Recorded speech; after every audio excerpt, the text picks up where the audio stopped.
Well, who was Enoch? Generation number 7.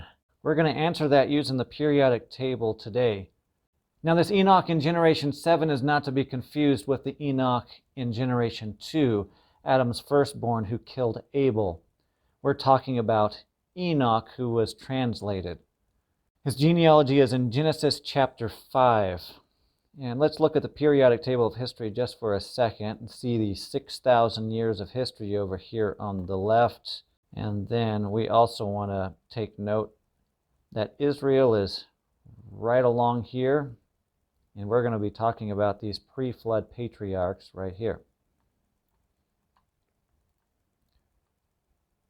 Let's zoom into this area.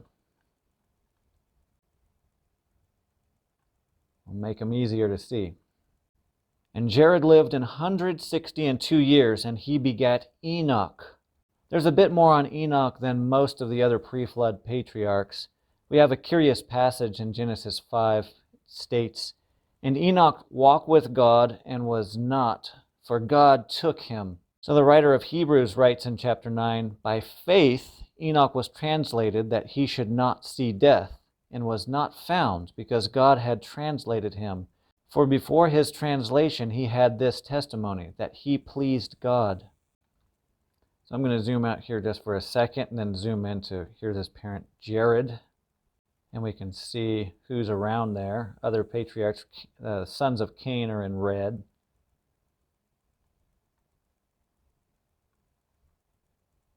And then we'll get back in here to Enoch.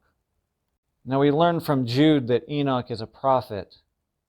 It states, "And Enoch also, the 7th from Adam, prophesied of these, saying, Behold, the Lord cometh with 10,000 of his saints, to execute judgment upon all, and to convince all that are ungodly among them of all their ungodly deeds which they have ungodly committed, and of all their hard speeches which ungodly sinners have spoken against him. These are murmurers, complainers, walking after their own lusts, and their mouth speaking great swelling words, having men's persons in admiration because of advantage." An interesting scripture that gives us the character of Enoch. He was a preacher that prophesied against wickedness, and the wicked people were not too thrilled with him, that's for sure, just like it is today. Well, we don't have much other than that in the biblical record. Now, if we look other sources, we see that Enoch appears in Josephus and Luke chapter 3. Of course, Josephus is looking at all the text that he had obtained after the fall of Jerusalem, and he's recompiling all the antiquities of the Jews. And then Luke chapter 3, Dr. Luke is giving a proof that Jesus is who he says he is. We see in 1 Chronicles, Enoch, that's E-N-O-C-H, is spelled Henoch, H-E-N-O-C-H.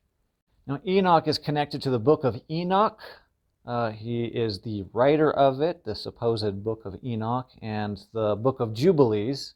The authenticity of the Book of Enoch is disputed by theologians, but it is an interesting read. It speaks of the watchers, the fallen angels, cosmology, and then goes on to Enoch's visions. Jeremiah and Daniel speak of the watchers, but there isn't a lot of information to cross-reference about these beings. So then by studying the Book of Enoch a little bit, we get a glimpse of who these watchers are. And then the Book of Jubilees is thought sacred by the Ethiopians, but it was not canonized. The Book of Enoch was also not canonized, as it was thought to be pieced together from different time periods. Still, nonetheless, it is a curious work to explore. So here's how Enoch fits in with the rest of history. It's just fun to look at the total scope of history and get a snapshot of it.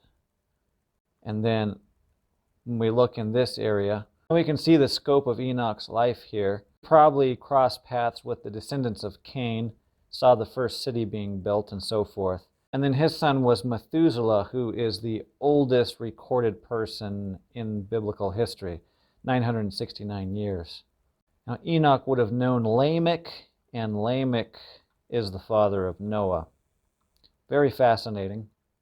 So I'm going to zoom out here and just follow history. So we see that Abraham is approximately here.